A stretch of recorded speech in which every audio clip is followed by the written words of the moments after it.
Assalamualaikum warahmatullahi wabarakatuh. Hari ini kita akan membahas terkait dengan kuantor, negasi. Yang ketiga adalah pernyataan majemuk, konjungsi, dan disjungsi. Baiklah, untuk pembahasan yang pertama terkait dengan pernyataan berkuantor. Pertanyaan berkuantor di sini diartikan sebagai pernyataan yang menunjukkan suatu keberadaan dan biasanya menggunakan kata, sini saya tandai ya, menggunakan kata semua dan ini semua atau setiap. Simbolnya seperti ini, seperti A terbalik. Kemudian ada kuantor juga yang disimbolkan seperti E terbalik. Ini disebutnya sebagai beberapa atau ada. Kuantor universal yang seperti kita sampaikan di atas tadi, yang A terbalik, ini adalah kuantor universal. Kuantor universal itu adalah pernyataan yang bernilai benar secara keseluruhan pada semesta pembicaraan. Kata yang digunakan itu adalah setiap atau semua.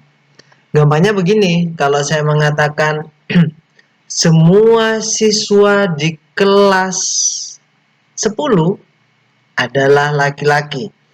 Artinya saya bisa menunjukkan bahwa setiap siswa di kelas 10, artinya setiap kan menunjuk satu persatu.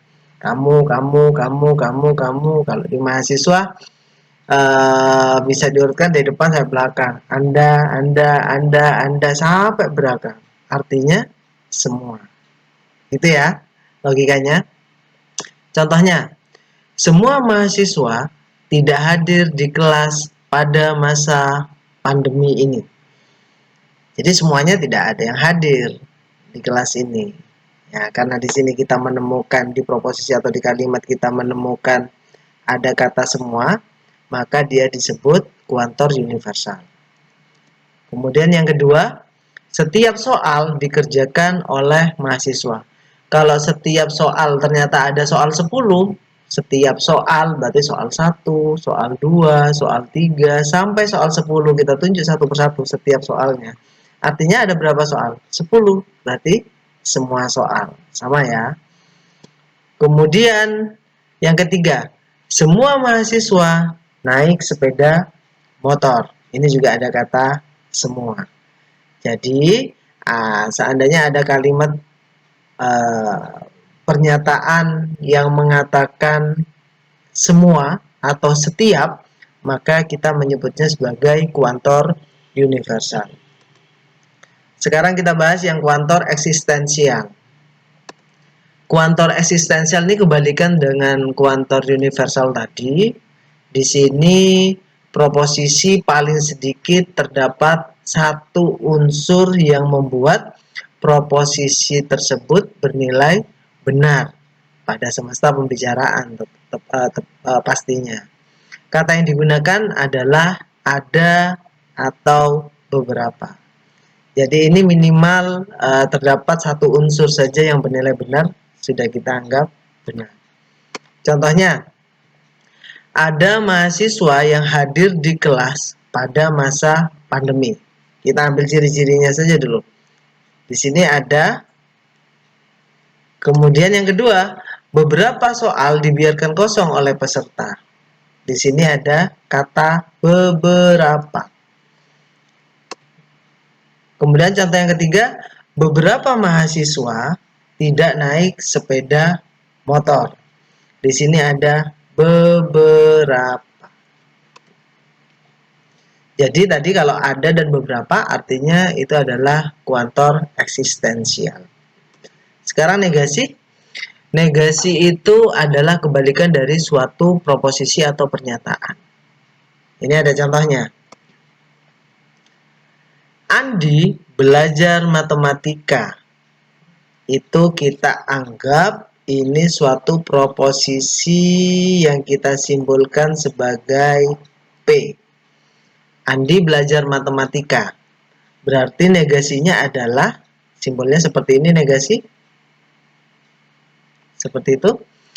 Sehingga negasinya kita bisa menyebutnya adalah bukan P atau tidak P.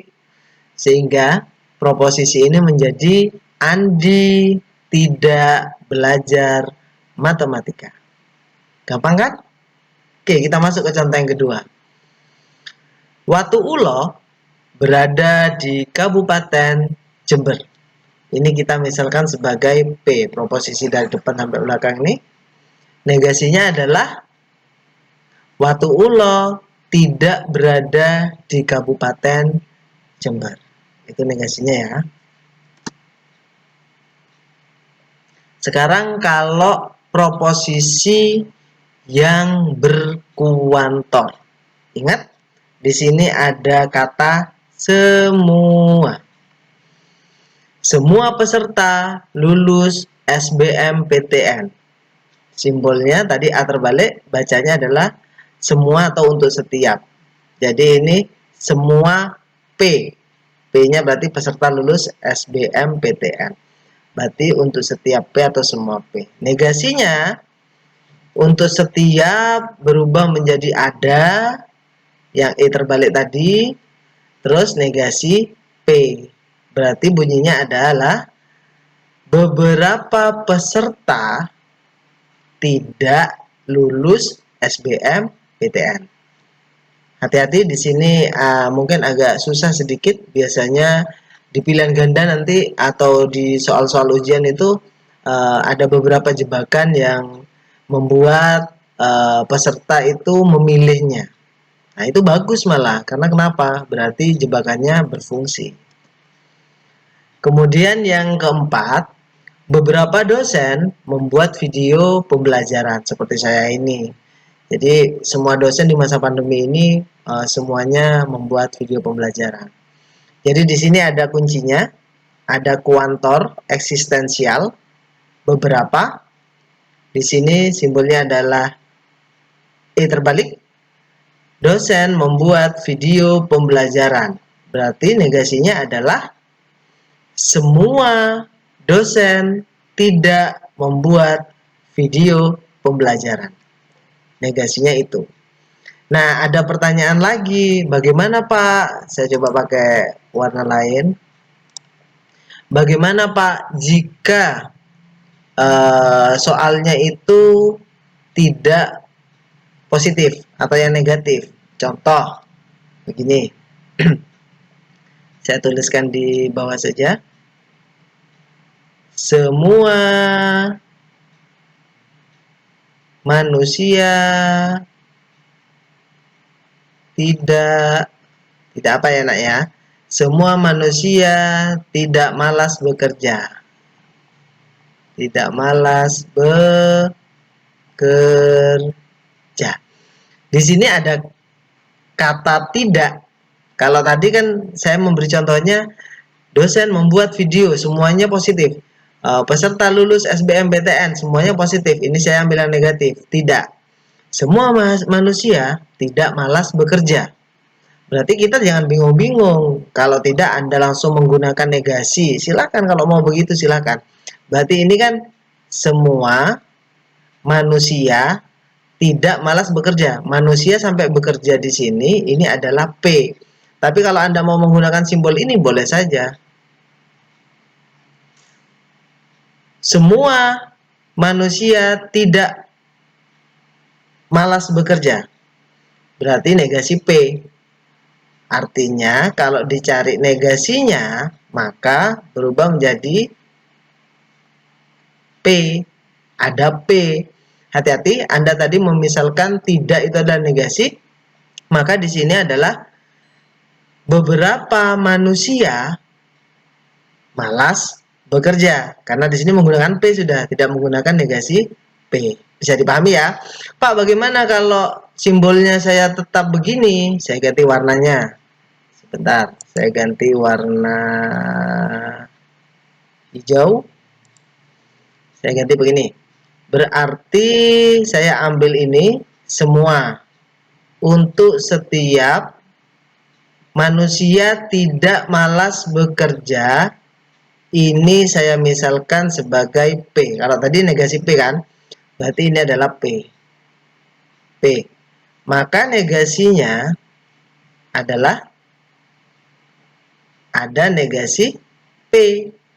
Berarti beberapa, kesimpulannya ya, beberapa manusia bekerja.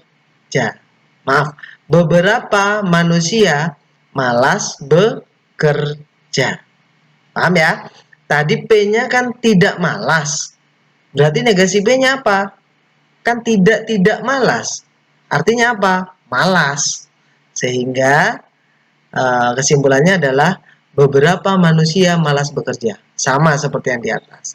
Sehingga Anda boleh memisalkan apapun. Negasi dimisalkan negasi boleh, tidak juga boleh. Bisa dipahami ya? Nah, ini kesimpulannya. Hati-hati dengan simbol P atau negasi P. Atau nanti Anda pakai Q, negasi Q, R, negasi R. Silakan, Anda tidak harus menggunakan PQRST. Anda boleh ABC atau alfa, beta, gamma, silahkan. Nah, jadi ini hati-hati, Anda harus konsisten. Kalau Anda memisalkan P tidak malas bekerja, maka Anda harus konsisten. Kalau negasi P berarti harus malas bekerja. Catatannya itu ya. Pernyataan majemuk sekarang. Pernyataan majemuk merupakan pernyataan yang dirangkai dengan perangkai logika. Pernyataan-pernyataan yang dirangkai masing-masing itu disebut pernyataan tunggal. Mulai kemarin di video pertama sampai video yang kedua ini kita bermain di pernyataan tunggal saja. Hari ini akan turun hujan. Andi belajar. Presiden Soekarno adalah presiden pertama Republik Indonesia. Papua adalah Papua adalah provinsi yang ada di wilayah bagian timur sendiri. Jadi itu semua merupakan pernyataan tunggal. Nah, sekarang kita akan belajar ke pernyataan majemuk. Kita sebutnya sebagai konjungsi yang pertama. Konjungsi ini adalah proposisi majemuk dengan kata perangkai dan. Kamu dan aku, Andi dan Tony, dan seterusnya. Pernyataan majemuk P dan Q bernilai benar jika dan hanya jika masing-masing proposisi P dan Q itu harus bernilai benar. Jadi dua-duanya harus bernilai benar. Maksudnya seperti apa? Andi belajar, Andi pintar. Andi belajar itu benar-benar dilakukan oleh Andi. Andi pintar, itu juga benar karena Andi sedang belajar tadi. Sehingga Andi belajar dan Andi pintar itu pernyataan yang bernilai benar. Saya punya contoh yang lain di sini. Papua Barat, bagian dari NKRI ini bernilai benar.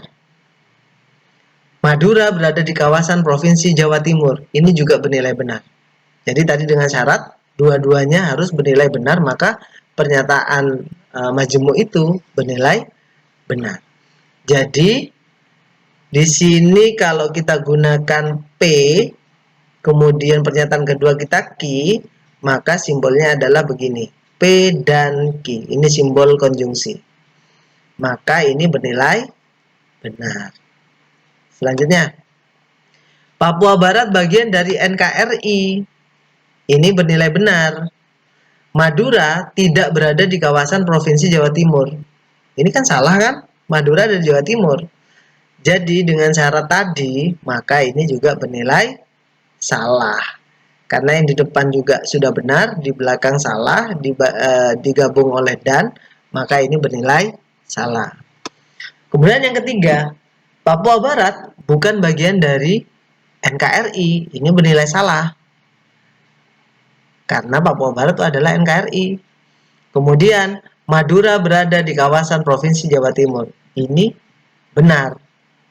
Maka Ini kesimpulannya salah, tidak sesuai dengan syarat yang dilakukan tadi. Yang poin 4, Papua Barat bukan bagian dari NKRI. Ini bernilai salah. Maaf, salah. Madura tidak berada di kawasan Provinsi Jawa Timur. Ini juga bernilai salah. Maka kedua-duanya salah, otomatis nilainya adalah salah dari gabungannya. Bisa dipahami ya? Sekarang kita coba proses pengkonstrukan tabel konjungsi. Di sini kita punya P, punya Q, kemudian kita punya P dan Q. Tadi yang pertama itu NKRI di Papua, betul. Kemudian yang kedua NKRI di Papua juga betul. Ini tidak di Papua, Papua di NKRI, mohon maaf. Papua itu punya NKRI, betul. Yang tadi ini tidak ya. Terus di sini Jawa Timur, Madura ada di Jawa Timur. Yang ini Madura tidak di Jawa Timur. Yang ini Madura di Jawa Timur. Yang ini Madura tidak di Jawa Timur. Sehingga tadi Papua Barat NKRI, Madura di Jawa Timur sama-sama bernilai benar. Yang lainnya tadi bernilai salah. Sehingga nanti tidak boleh langsung memberikan tabel ini kepada siswa. Kita harus memberikan sesuai dengan pernyataan-pernyataan yang bisa diterima oleh siswa Anda nantinya. Untuk disjungsi silahkan dilanjutkan sendiri ya, hati-hati. Disjungsi itu ada dua, ada eksklusif sama inklusif. Silahkan jika ada pertanyaan lebih lanjut bisa komentar di bawah video ini. Terima kasih atas perhatiannya, sehat selalu, jaga kondisi. Assalamualaikum warahmatullahi wabarakatuh.